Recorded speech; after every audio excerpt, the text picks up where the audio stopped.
پاکستان تحریک انصاف ضلع قصور کے صدر اور قومی اسمبلی کے حلقہ 139 کے لیے ٹکٹ ہولڈر پی ایم اے چیئرمین ڈاکٹر عظیم الدین زاہد لکھوی سے ملنے ان کی قیام گاہ الہ آباد پہنچے۔ ان کے پولیٹیکل کوارڈینیٹر وقاص طالب نے استقبال کیا۔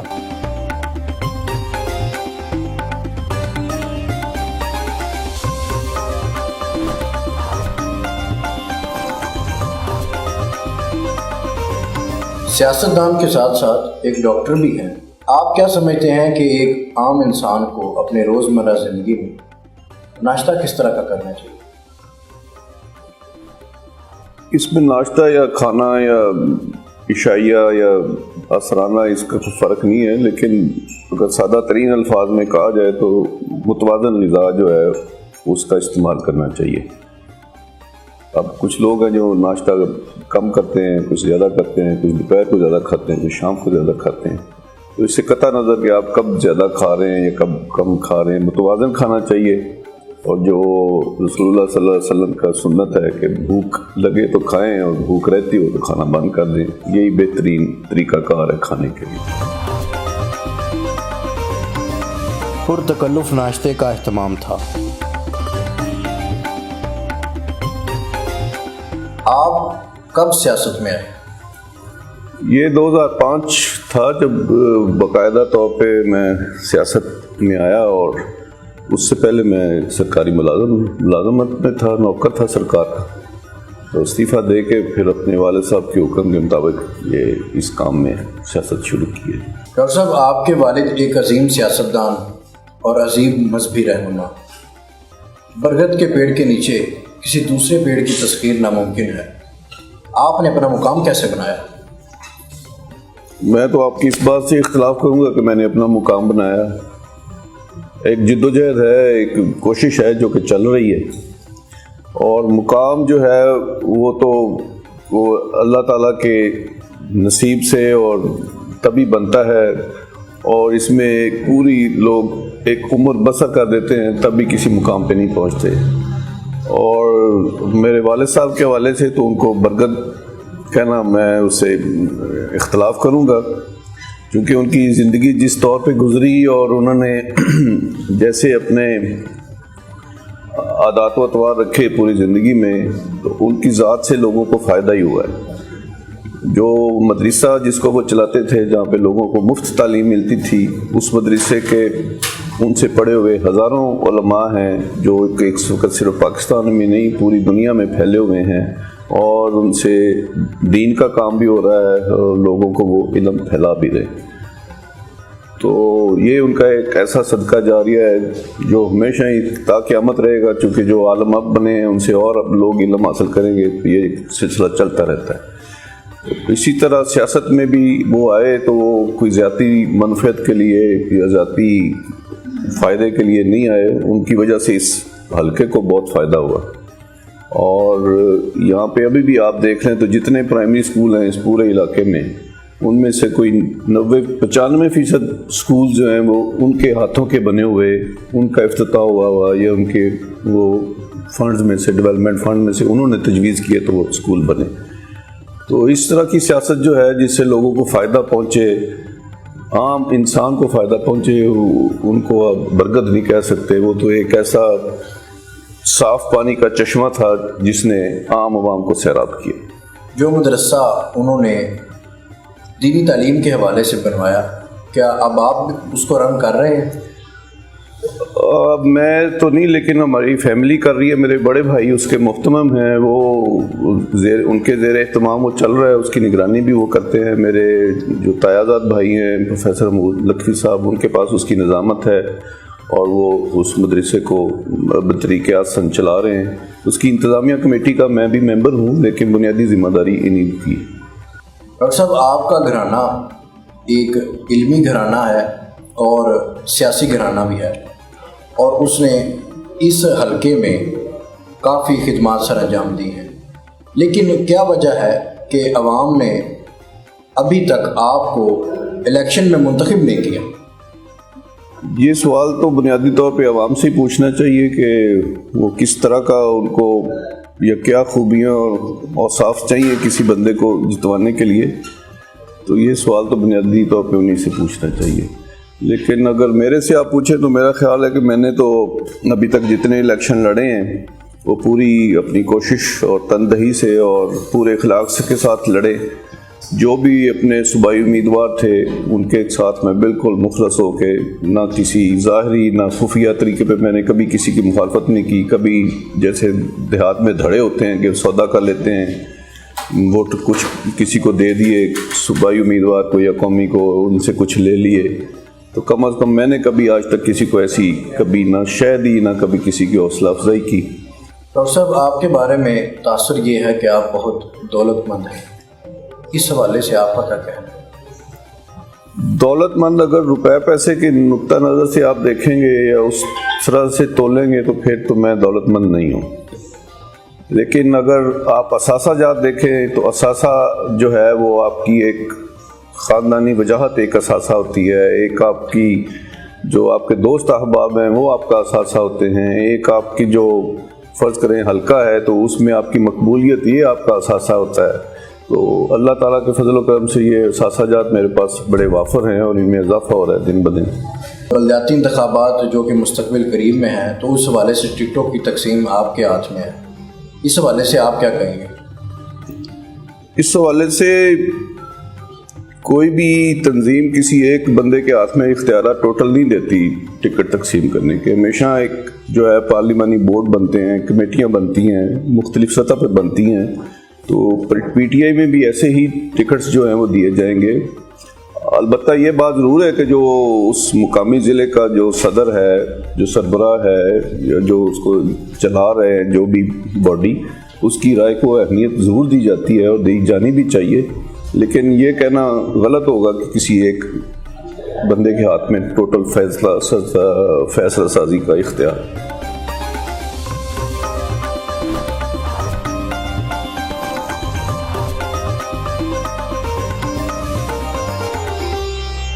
گیلن اٹھاڑ کے سابقہ چیئرمین جاوید شمشاد کے والد کی وفات پر تعزیت کے لیے پہنچے.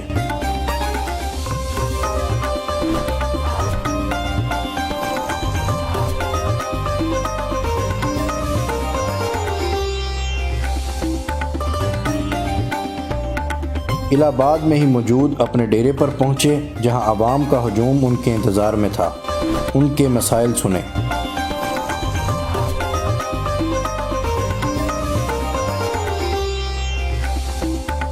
قصور کے لیے روانہ ہوئے.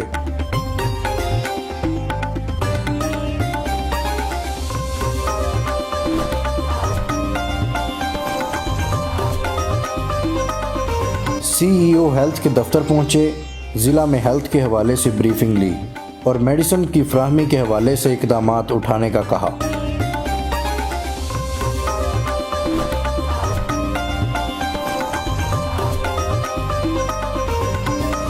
ایم سی قصور کے دفتر پہنچے اور کلین اینڈ گرین پاکستان مہم کے حوالے سے بہترین اقدامات اٹھانے کا کہا.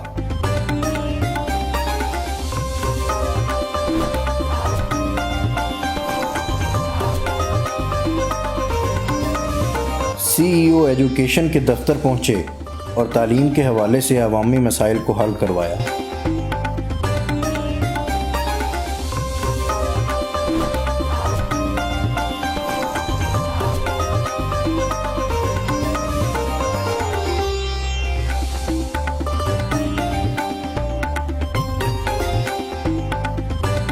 ڈی سی آفس قصور پہنچے جہاں کھلی کچہری میں ضلع بھر سے آئے لوگوں کے انتظامی مسائل حل کروائے.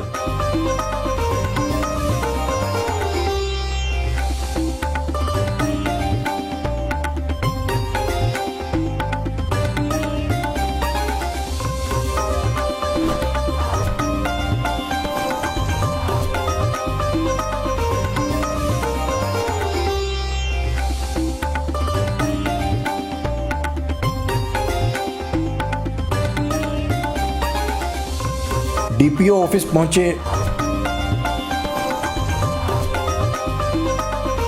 اور ایڈیشنل ایس پی سے ملاقات کی. ضلع بھر میں بدامنی کے بڑھتے واقعات کے حوالے سے اقدامات اٹھانے کا کہا.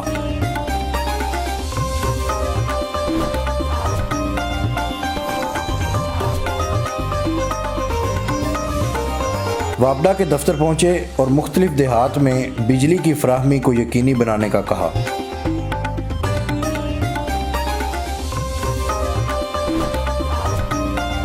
وابڈا آفس سے نکلتے ہوئے بیرسٹر شاہد مسعود سے ملاقات ہوئی۔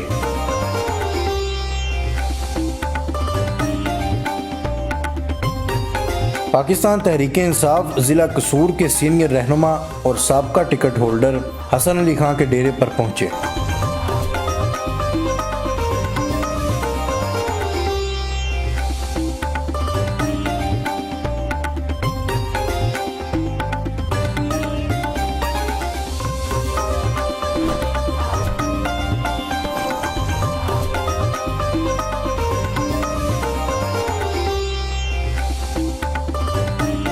دوپہر میں ظہرانے کا اہتمام کیا گیا۔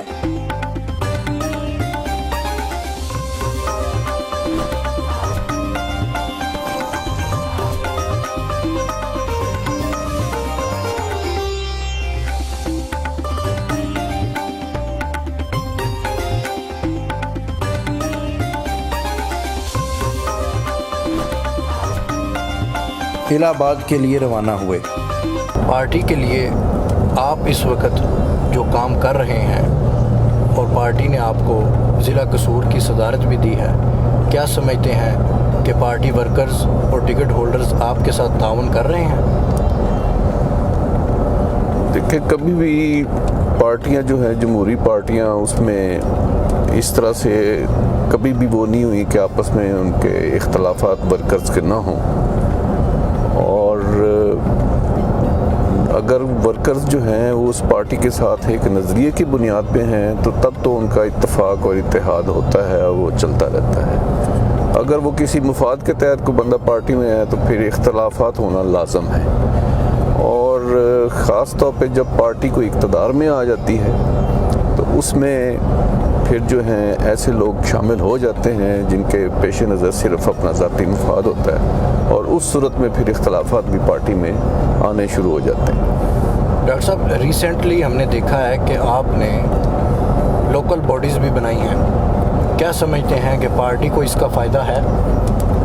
جی ہاں، ہم نے پارٹی کے ہدایت کے مطابق ہی پارٹی کی جو نچلی سطح پہ گراس روٹ لیول تک ہم آرگنائزیشنز ہم نے بنائی ہیں، تنظیم سازی کی ہے، اور پارٹیاں جو ہیں وہ اصل میں ہونی ہی ایسی چاہیے کہ وہ عین عوامی سطح پہ، گلی محلے کی سطح پہ اور گاؤں کی سطح پہ ان کے نظم موجود ہوں، اور پھر وہاں سے ان کی قیادت جو ہے وہ نکلے، اور وہ اوپر جیسے جیسے سطح بلند ہوتی جاتی ہے اس طرح سے قیادت جو ہے وہ نتھر کے اور نکھر کے سامنے آتی جائے۔ تو یہ پارٹی کا نہایت میں سمجھتا ہوں کہ آسن اقدام ہے کہ انہوں نے یہ تنظیمیں جو ہیں وہ محلے تک اور گاؤں اور دیہات کی سطح تک لے گئے ہیں۔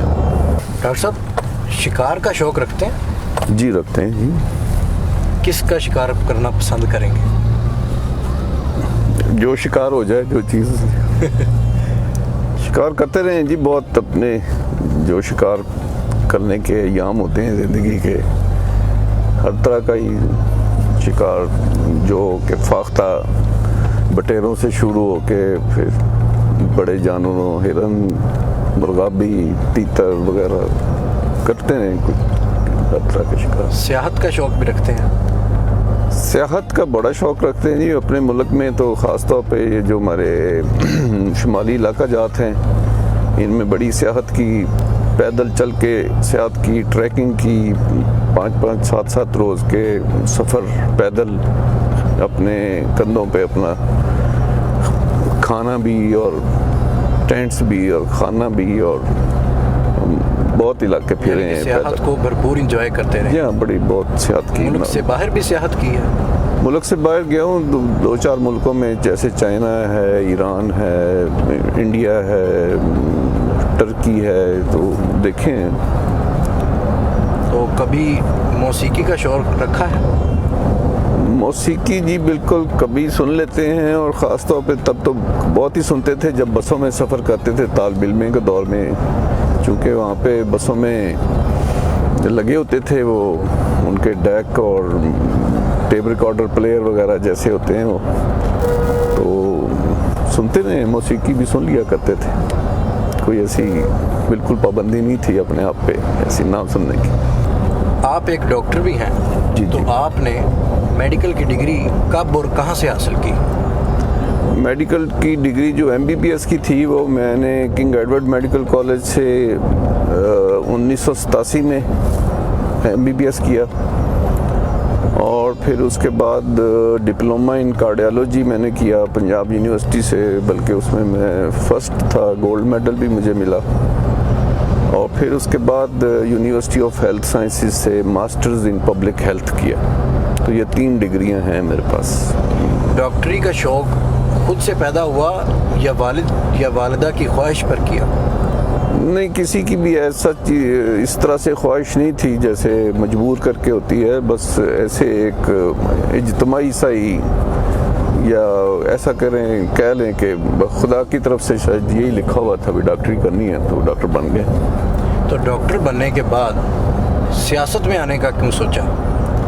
سیاست میں آنے کا شاید سوچا نہیں, وہ ایک حکم کی تعمیل ہو رہی ہے جو کہ والد صاحب نے دیا تھا. اس سے پہلے میں سرکار کا ملازم تھا اور گریڈ 18 میں تھا اس وقت. تو والد صاحب اپنی جب ضعیف العمری کو پہنچے ہیں تو پھر انہوں نے کہا کہ یہ کام آپ سنبھالیں سیاست والا, اور پھر ان کے حکم کے مطابق, ان کے کہنے کے مطابق نوکری سے استعفیٰ دے دیا اور پھر ادھر آ گیا 2005 میں.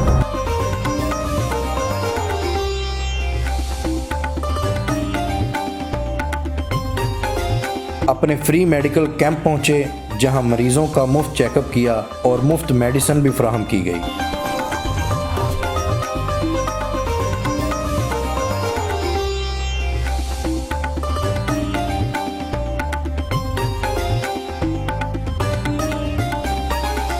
ڈاکٹر صاحب کتنا عرصہ ہو گیا آپ کو یہ فری ڈسپینسری بنائے ہوئے؟ اس جگہ پہ جہاں بیٹھا ہوں تقریباً 15 سال ہو گئے ہیں. تو یہ رفاع عامہ کا کام, اس کا مشورہ آپ کو کس نے دیا؟ اس کا مشورہ شاید کسی نے بھی نہیں دیا. میں جب سے MBBS کیا تھا میرا کبھی بھی خیال نہیں تھا کہ پرائیویٹ پریکٹس کروں گا, مجھے اچھی نہیں لگتی پرائیویٹ پریکٹس کرنا. آپ نے آج تک پرائیویٹ پریکٹس نہیں کی؟ نہیں, میں نے نہیں کبھی کی. اچھا, آپ یہی فی سبیل اللہ کرتے رہے اور بس یہ کرتے رہیں یا سرکاری ملازمت کرتے رہیں. پرائیویٹ پریکٹس کے بارے میں میرا اپنا نظریہ ہے, مجھے اچھا نہیں لگتا کہ ایک تو مثلا مریض ہے کوئی, ایک تو وہ خود تکلیف میں ہے, آپ کے پاس آ رہا ہے, آپ اسے مزید پیسے لے لیں. مجھے یہ بڑی عجیب سی بات لگتی ہے. یہ تو سیاست سے ہٹ کر بات لگتی ہے. نہیں, سیاست سے پہلے بھی, میں تو جب سے MBBS کیا میں تب کی بات کر رہا ہوں. میرا یہی خیال تھا کہ یہ جو ڈاکٹری کا کام ہے یہ مفتی کرنا چاہیے اگر اللہ نے توفیق دی ہو. تو آپ ان کی فیس معاف کر دیں, آپ تو میڈیسن بھی ان کو فری دے رہے ہیں. یہ نہیں, یہ میں اپنی طرف سے نہیں دے رہا, اس میں کافی لوگوں کا حصہ ہے, وہ ڈالتے ہیں لوگ, یہ کام چل رہا ہے. یہ سارا کچھ میری طرف سے نہیں ہے. یہ جو دوائیاں ہیں ان میں لوگ کنٹریبیوٹ کر دیتے ہیں خود سے, ہم نے نہیں کبھی مانگا کسی سے, بہرحال لوگ خود ہی دے جاتے ہیں.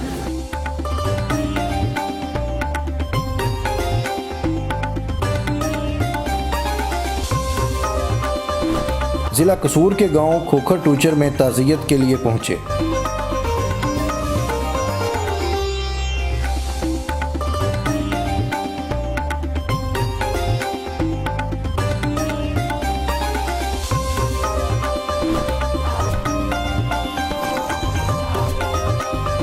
کھوکھر ٹوچر میں ملک عمر فاروق کھوکھر اور ملک عاشق کھوکھر کے ڈیرے پر پہنچے جہاں گل پاشی کر کے استقبال کیا گیا.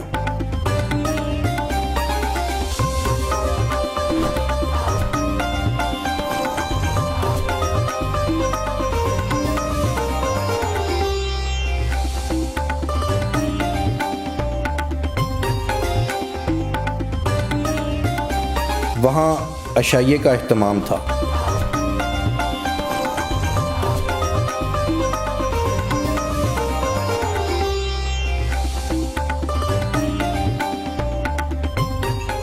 ڈاکٹر صاحب اتنا مصروف ترین دن گزارتے ہیں اور سارا دن حلقے کے لوگوں کے کام کرتے ہیں, اپنے لیے اور فیملی کے لیے وقت کیسے نکالتے ہیں؟ ایک توازن جو ہے وہ بنایا ہوا ہے اپنی طرف سے.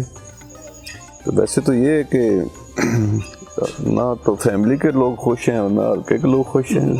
سبھی کو ضرورت محسوس ہوتی ہے کہ مزید ٹائم انہیں کو دیا جائے, لیکن ہفتے میں 7 دن ہی ہوتے ہیں اور ایک دن میں 24 گھنٹے ہی ہوتے ہیں. انہیں کو ہی تقسیم کرنا ہوتا ہے, کسی کو کم کسی کو زیادہ, بس کام چل ہی رہا ہے. عمومی طور پر دیکھا گیا ہے کہ امیدوار ایک ہی الیکشن لوز کرنے کے بعد حلقہ چھوڑ دیتے ہیں جی, لیکن آپ نے 4 الیکشن لوز کیے لیکن پھر بھی آپ حلقے میں موجود ہیں. جی جی. کیا توقعات رکھتے ہیں؟ بس وہ حلقہ اس لیے نہیں چھوڑا کہ یہ حلقے والے جو لوگ ہیں یہ مجھے نہیں چھوڑتے, اور سیاست جو ہے اس کا جو مقاصد ہیں اگر وہ آپ کوئی اعلیٰ نظریہ لے کے چل رہے ہیں تو پھر یہ ہار جیت جو ہے یہ اس کا اتنا زیادہ اس میں عمل دخل نہیں ہوتا, اتنا میٹر نہیں کرتی. اگر آپ کسی اعلیٰ مقصد کے حصول کے لیے آپ کوشش کر رہے ہیں تو وہ کوشش آپ کی چلتی رہتی ہے. ہارنے کے باوجود بھی آپ اگر خدمت کرنا چاہتے ہیں لوگوں کو آپ سے کوئی فائدہ پہنچتا ہے, آپ سے نفع ملتا ہے لوگوں کو, تو پھر آپ وہ جو ہے اپنا سلسلہ جاری رکھتے ہیں. ڈاکٹر صاحب, NA 139 کی عوام نے اتنی محنت, اتنی لگن اور آپ کی جس طرح کی عوامی کمپین اور عوام کے کام کروانے کے باوجود آپ کو منتخب نہیں کیا, کیا یہ کھلا تضاد نہیں؟ میرا خیال ہے یہ عوامل مختلف ہوتے ہیں جب جیتے جاتے ہیں. وہ محض شاید یہی نہیں ہے کہ ووٹوں سے بندہ جیتتا ہے, شاید اور بھی بہت سارے عوامل ہوتے ہیں جو کار فرما ہوتے ہیں الیکشن کے دنوں میں. لیکن میں تو یہ کہہ سکتا ہوں کہ اس الیکشن میں جو گزشتہ الیکشن تھا میرے 1,14,490 ووٹ تھے. ان میں سے کوئی ایک بھی ووٹ وہ نہیں تھا جس کو پیسے دے کے خریدا گیا ہو. ان میں سے کوئی ایک ووٹ وہ نہیں تھا جس پہ ہم نے پریشر ڈال کے اس سے ووٹ لیا ہو. ان میں سے کوئی ایک ووٹ ایسا نہیں تھا جس کے خلاف ہم نے پرچے کروا کے اس سے ووٹ لیا ہو. یہ سب وہ ووٹ ہیں جو لوگوں نے اپنی آزاد مرضی سے اپنی پسند کے مطابق اور ایک جو ان کے ذہن میں معیار تھا اس معیار پہ جو امیدوار پورا اترتا تھا انہوں نے اس کو ووٹ دیے. اور میرا خیال یہی ہماری جیت ہے اور یہی دوسروں کی ہار ہے کہ انہوں نے جو ووٹ لیے وہ اس میں دھونس دھاندلی بھی شامل تھی, اس میں پیسے روپے کا لالچ بھی شامل تھا اور اس میں دیگر عربے بھی شامل تھے. ڈاکٹر صاحب, اس 2018 کے الیکشن میں آپ کی عوامی پذیرائی میں اضافہ ہوا تھا یا کہ اس میں کوئی کمی واقع ہوئی تھی؟ نہیں, اس سے پہلے جو الیکشن تھے اس میں میرے 51,000 ووٹ تھے, گرچہ حلقہ کچھ مختلف تھا تب. اب حلقہ جو ہے تبدیل ہوا تھا, لیکن اب کی دفعہ ووٹ ہوئے 1,14,490, تو یہ پہلے سے تو بہت ڈبل سے بھی زیادہ ہیں. آگے بھی الیکشن لڑنے کا ارادہ اسی طرح ہی ہے؟ جی, اگر الیکشن ہوئے تو لڑیں گے بھی. ڈاکٹر صاحب, آپ کے وقت کا بہت شکریہ. بہت شکریہ. اللہ